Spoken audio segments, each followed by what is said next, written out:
To be honest, not that much. I spoke somebody at the conference this summer, so I had a little chat about it. So at that moment I was not very impressed at that time, but now I've cycled alone with a few people here in Melbourne, and I think that you are much further than I thought that it was.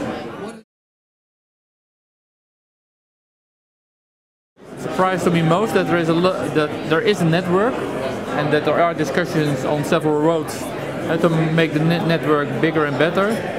And I was also in some residential areas that I thought I was in Holland when I looked at the design and what was happening. So you're much further than I thought. I think when you're talking about when you're a little bit behind, that what I see in your structure, that it's really car dominated, and that is normal for people when that's part of their lives. But I think that you can start, especially in residential areas, where everything is wide and nobody is standing in a car and speed is higher. So I think that residential areas is a forgotten system of your traffic and transport system. There should be a low system for pedestrians and cyclists. And I think that you have to make choices in the structure. Not everything can be for the car.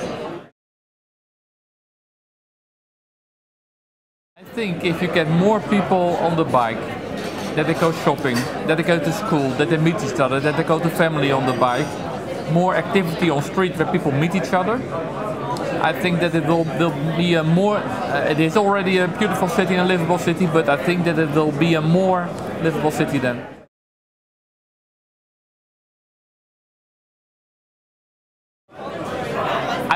I say that it's quite important that you think about the structure of your town, which way is for cars less important, more important, and sometimes that you downgrade some roads, but also that you try what I see here is that people bike for 10 kilometers or 12 kilometers. So if you compare that to the Netherlands, there's a big chance, a big mobility market for the bike in from 0 to 10 kilometers. I think there's a big chance that you can get the bike in that distance. In my opinion is of course that you meet people with the same dream or the same work, and that's the first basic, but what you always see with cycling is that a lot of people like it and work it and want to change the world, and that they have a mission to the city or to the town. And I think that we always say you can preach for your own church. There's mostly this kind of conferences. But again, that you can stimulate it by new ideas, but also that you can find that what the idea that you've got here is a good idea. That you're not the only one with that idea, so this is quite important, I think.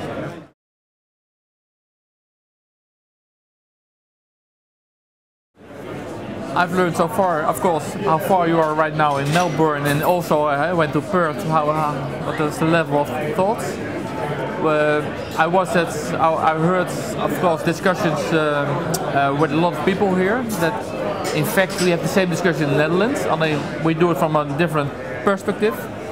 And I think there was some international guests also here about Korea, and I was very interested in that city and thought amazing that we have a city with 1.1 million inhabitants.